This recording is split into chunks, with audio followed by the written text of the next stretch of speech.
আসসালামু আলাইকুম সবাইকে, ওয়েলকাম টু ইউকা বাংলায় কথা বলে। আমার নাম ইউকা তাসনিম। সূরা আল হুমাজা সিরিজে এটা হচ্ছে গিয়ে শেষ পর্ব। এই সূরা আল হুমাজা থেকে গিবতের ব্যাপারে এত কিছু শিখে এই যে এতগুলি ভিডিও আমি বানালাম, এটা আমার জন্য যেরকম একটা রিমাইন্ডার, আপনাদের জন্য একটা রিমাইন্ডার যে এই খারাপ কাজটা, এই খারাপ অভ্যাসটা থেকে নিজেকে সংবরণ করতে হবে, না হলে খুব বাজে একটা জিনিস আখিরাতে আমাদের জন্য ওয়েট করতেছে। তো এই শেষ যে পর্বটা, এটা একটা হাদিস নিয়ে। জাবির বিন আবদুল্লাহ রাদিয়াল্লাহু আনহু বর্ণিত এই হাদিসে আমাদের নবী সাল্লাল্লাহু আলাইহি ওয়াসাল্লাম তার কিছু সাহাবাদেরকে নিয়ে একটা জায়গায় যাচ্ছিলেন। তো পথিমধ্যে দুইটা কবর তার সামনে আসলো। তো কবর দুইটা দেখে সে তার সাহাবাদেরকে বললেন যে এই দুইটা কবরে যারা বাসিন্দা তাদের দুজনকেই কবরের আযাব দেওয়া হচ্ছে, কিন্তু তাদের যে গুনাহটা কোনো বড় গুনাহ না, খুব ছোট ছোট গুনার জন্যে তারা নিজেদেরকে সংবরণ করতে না পারে, তারা আজকে কবরের আযাবের শিকার।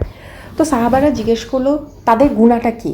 তো আমাদের নবী সাল্লাল্লাহু আলাইহি ওয়াসাল্লাম বললেন যে একজন হচ্ছে গিয়া বাথরুম করে নিজেকে সুন্দরভাবে বা পরিষ্কারভাবে ক্লিন করতো না, ঠিকভাবে ক্লিন করতো না। আর আরেকজনের দোষ হচ্ছে গিয়ে বা আরেকজনের গুনাহ হচ্ছে গিয়ে সে অনেক গীবত করতো মানুষের। তো এই দুইটা কারণের জন্যে তাদের আজকে এই কবরের আযাব। পরে আমাদের নবী সাল্লাল্লাহু আলাইহি ওয়াসাল্লাম দুটা পাতা নিলেন, পাতা দুইটা সবুজ ছিল, ওই পাতা দুইটা কবরের উপর, দুটা কবরের উপর রেখে দিলেন এবং তার সাহাবাদেরকে বললেন যে এই পাতা দুইটা যতদিন সবুজ থাকবে অথবা শুকাবে না, ততদিন তাদের উপর যে কবরের আযাবটা অনেক নম্রভাবে হবে, মানে অনেকটা কমে যাবে। তো এটা ছিল আমাদের নবী সাল্লাল্লাহু আলাইহি ওয়াসাল্লামের একটা একটা বলতে পারেন একটা দোয়া, একটা মায়া, একটা যেহেতু উনি সর্বকালের সর্বশেষ নবী সাল্লাল্লাহু আলাইহি ওয়াসাল্লাম, তো আল্লাহ তাআলা তো তার উপর অনেক রহমত করেছেন। উনি যাদের জন্যই দোয়া করতেন, যাদের দিকেই উনি নরম দৃষ্টিতে তাকাতেন, আল্লাহ তাআলা তাদের উপরে অনেক রহমত নাজিল করেছিলেন। তো যখন দুইটা কবর দেখলেন যে এই কবরের মানুষের আযাব হচ্ছে, তখন তিনিও তাদের জন্য, এটা তার জন্য একটা দোয়া ছিলেন, মানে কবরবাসীদের জন্য তার পক্ষ থেকে একটা দোয়া ছিলেন। তো আমি যে ভিডিওগুলি করলাম, এটার দুইটা পর্ব ছিল যে আখিরাতে কি ধরনের জাহান্নাম আমাদের জন্য ওয়েট করতেছে যদি আমরা এই অভ্যাসটা কন্টিনিউ করতে থাকি। আর এখন জানলাম যে এই অভ্যাসটা নিয়ে আমরা যদি কবরের বাসিন্দা হই, তাহলে কবরের আযাবও আমাদের জন্য ওয়েট করতেছে।